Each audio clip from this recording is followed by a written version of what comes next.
예, 오늘 또 이 능엄경에 관해서 이야기를 해보겠습니다. 한동안 몸도 좀 안 좋고 또 몸이 안 좋다기보다는 능엄경 지금 3권에 들어가서는 주로 이제 무엇을 말하냐 하면은 육근과 육경과 육식에 관해서 쭉 이야기를 하는데 그 3권에서의 육근, 육경, 육식에서 무엇을 말하고 싶으냐 하면은 우리가 대상을 놓고 본다 했을 때 보여주는 대상이 육경이고 보는 것을 육식이다. 눈을 통해서 육식이다. 이렇게 표현하고 뭐 이런저런 이야기를 하는데 이 보는 자가 누구냐 이겁니다. 육식과 육경과 육근이 있을 때 어디서 보느냐 뭐 이런 이야기를 쭉 나열해 갖고 그 다음에 이제 눈에 관한 이야기, 그 다음에 코, 아니비설신의 아닙니까? 아니비설신 6가지의 기능에 대해서 쭉 이야기하면서 결국은 뭡니까? 자연도 아니고 인연도 아니다. 능엄경을 처음 시작할 때 부처님은 이제 아난한테 묻는다 아닙니까? 아난이요, 마음이 어디에 있노? 그럼 아나는 뭐 몸속에 있다, 몸 밖에 있다, 뭐 눈 안에 있다, 뭔가 7번을 이야기했다 아닙니까? 그러나 부처님은 다 아니다. 그럼 뭐 어디 있다는 이야기냐? 말은 안 하지만은 공성이다 이런 이야기다. 그게 참나다 이거라.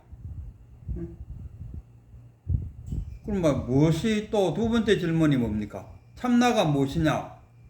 마음이 무엇인고 하고 물었어요. 마음은 뭐 인식의 대상이다, 생각이다, 뭐 이런 식으로 표현했지만 부처님은 뭐 이런저런 이야기를 많이 했지만은 결론적으로 이야기하면 보는 성품이다. 견성. 거듭 이야기하지만 이 견성이란 것은 우리가 깨닫는다, 참나를 찾으라. 뭐 이렇게 수행을 해서 참나를 찾는다. 견성. 견성은 견불성을 줄여서 견성이라 한다. 부처의 성품을 찾아라. 견성. 깨닫는다, 깨달았다. 나는 부처의 성품을 깨쳤다. 이렇게 이제 우리가 흔히 이야기하는데 이 능엄경에서는 견성을 어떻게 표현하냐 하면 보는 성품, 보고 있는 나. 뭐 우리는 태어나서부터 지금까지 계속 보고 있다. 보고 있는 나. 그럼 보고 있는 나가 여기 있는데 굳이 찾을 필요가 뭐 있냐. 견성했을 때 성품을 찾으라 하면 찾아야 되지만은 보고 있는 나로 해석해 버리면은 견성, 볼견자, 견성, 성품, 보고 있는 성품, 보는 자가 참나잖아요. 늘상 보고 있다 이거. 찾을 필요가 어디 있어? 여기 보고 있는데 보고 있는 나가 참나다 이겁니다. 그래서 지금 3장에서는 아니비설신의가 있는데 육근이 있고 대상인 육경이 있고 이 대상을 인식하는 육식이 있다. 그래서 부처님이 하고 싶은 이야기는 그럼 식익을 하면은 인식하느냐 이거라. 아니다. 쉽게 표현하면 이렇습니다. 눈을 통해서 본다 이거라. 코를 통해서 냄새를 맡는다. 귀를 통해서 들었다. 입을 통해서 맛을 알았다. 피부 접촉을 통해서 닿았다는 것을 알았다. 또 머릿속에 떠오르는 법, 색, 성향, 미촉, 법 했을 때 색하고랑 법하고의 차이는 뭐냐? 색은 공간을 차지하는 물질. 하나의 분류를 한다면 색은 공간을 차지하는 물질로 보고, 그러면 법은 공간을 차지하지 않는 물질. 생각이라고 말할 수 있겠죠. 머릿속에 떠오르는 아파트 10층짜리, 100층짜리 머릿속에 떠올릴 수 있다 아닙니까? 그러나 한번 100층이고 1000층이고 떠올려도 실제 공간을 차지하지 않는다는 겁니까? 그 공간을 차지하는 색, 이것이 법이다. 굳이 법까지 더 한다고 하면 공간을 차지하는 것까지도 포함시킬 수 있겠죠. 그러나 색하면은 오직 그 공간을 차지하는 물질만을 우리가 색이라고 말할 수 있다. 그러면 법은 색 플러스 공간을 차지하는 물질까지 다 우리가 법이라고 말할 수 있다. 이렇게. 그러면 법을 자각하는 것은 뭐냐? 의다, 의식이다, 이런 얘기죠. 그러면 우리가 한 예를 들어서 눈 본다는 것만 딱 따지고서 대상이 있는데 이 대상을 보는 것은 눈을 통해서 이 대상을 본다. 그러면 보는 자는 누구냐? 그 견성이라. 그 이야기입니다. 그 이야기를 막 미주알 꼬주알 해갖고 안 하나 보고 있느냐? 보는 그 자는 실제로 보는 자가 아니다. 듣고 있나? 듣고 있는 그 자는 실제로 듣고 있는 자가 아니다. 냄새 맡고 있나? 미주알 꼬주알 이야기하다 보니까 도대체 이 이야기가 언제 끝이 나나 하고 끝나고 나면은 유튜브를 하려고 3일 공부하고 4일 공부하고 5일 공부하고 끝이 없이 가는 이야기. 그래서 제가 느끼기는 뭐니까 교를 너무 지나치게 공부하면은 이 바닷가에 앉아 해변가에 앉아갖고 모래시하는 거와 똑같아. 모래 한 줌을 푹 잡아갖고 이 내 손 안에 모래가 몇 개 들어앉아 있는 걸 이걸 시야를 본다 아닙니까? 그 의미가 있습니까? 내 안에 그 모래가 몇 개 들어앉았는지 시야를 본다는 거, 그 시야에서 뭐다 쓸랍니까? 의미가 없다니까. 그러니까 교를 너무 교회에 너무 빠져 들어가면은 이 해변가에 앉아갖고 모래 쉬는 것과 같다, 이렇게 표현하고 싶어요.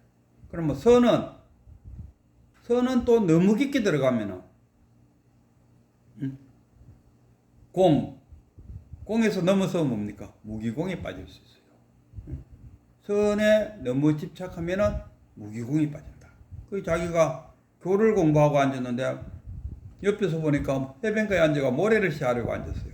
그 무슨 의미가 있노? 그런데 자기는 의미를 갖고 있어요. 내 손 안에 있는 이 모래가 몇 개일까? 한번 시하려고 해야지. 몇 개면 뭐 알겠나? 그걸 시하려고 앉고 있어요. 그럼 한번 시하랬으면 또 끝이 났으면 그만인데, 내 손 안에 들은 모래 숫자는 몇 개다 하고 끝이 나면 그만인데, 아니야, 또 다시 한번 잡아갖고 같은 숫자가 나오는 거 한번 해봐야겠다. 같은 숫자가 나올 수가 없겠죠. 한 번 더 해보자. 진짜 무의미한 짓을 계속하고 있는 게 이 교회에 빠집니다. 선도 마찬가지입니다. 선에 너무 빠지면은 공에 빠져. 공에 빠지면은 다행인데 무기공에 빠져버려요. 공이라는 건 뭡니까? 텅 비어 있지만 거기에는 지혜가 있다니까. 텅 빈 속에 지혜가 있기 때문에 거기서 안욕따라 삼막삼부리가 일어날 수 있다. 그러나 무기공에 빠지면 뭡니까? 세상 사는 게 다 그렇지 그저 그런 거요. 좋은 것도 없고 나쁜 것도 없는 거요. 그냥 살아가는 거예요. 이게 이런 식이 되면 이게 무기공이다, 이런 이야기입니다. 옆에서 보면 도인이 된 것처럼 보이죠.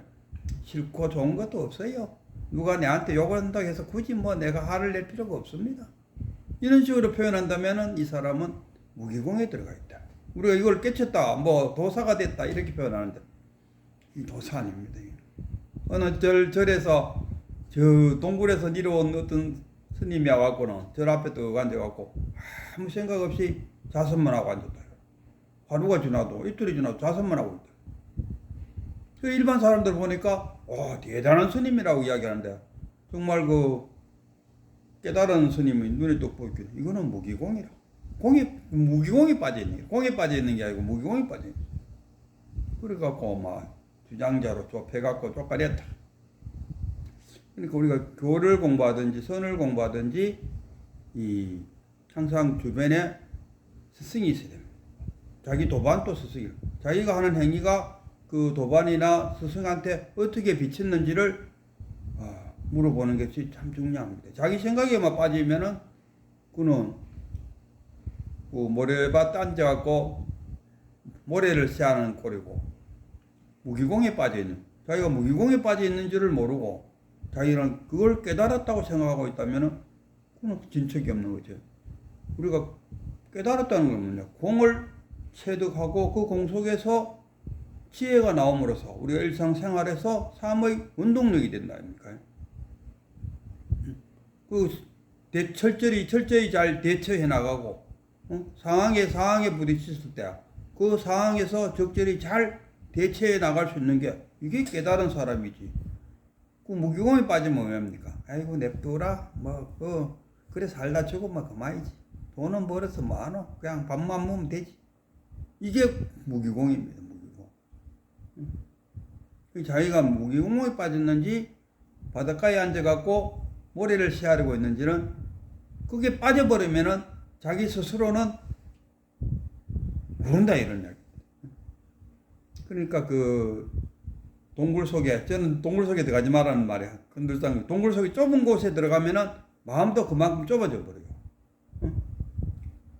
그 좁은 공간 속에 사는 그 교도소나 이런 수행자들 보면은 같이 세수하다가 옆에서 자기한테 물튀었다고 어차피 세수하잖아요. 근데도 물튀었다고 화를 내고 두 사람이 싸우는 경우가 있어요.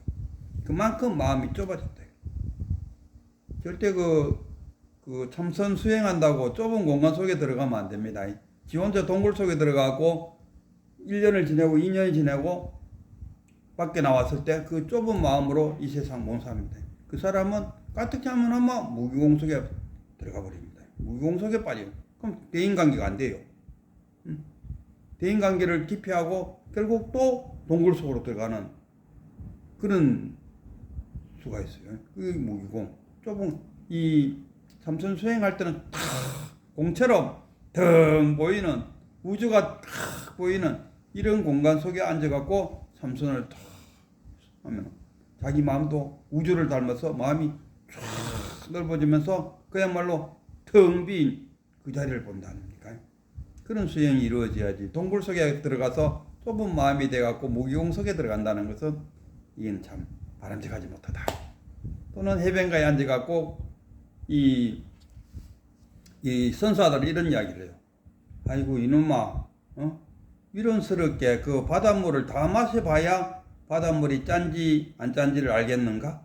이 사람은 동해 바다 가서 한번 찍어 먹어보고 서해 바다 가서 한번 찍어 보고 짜면 그 바닷물이 짠 건지 알아야지. 어찌 그렇게 미련스럽노?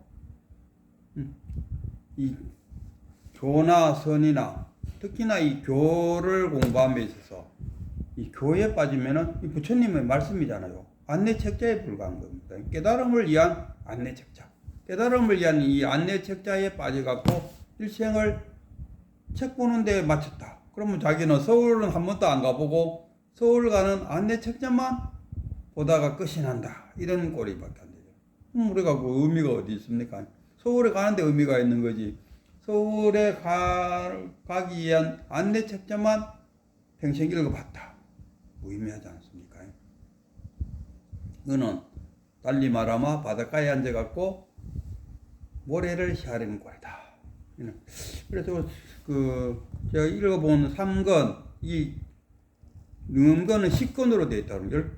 우리가 쉽게 말하면 10장으로 되어 있다. 1장, 2장, 3장, 4장, 5장, 6장, 8장, 9장, 10장으로 됐다고 봤을 때 3장에서는 이 안이비설신의 색성량 미촉법, 그게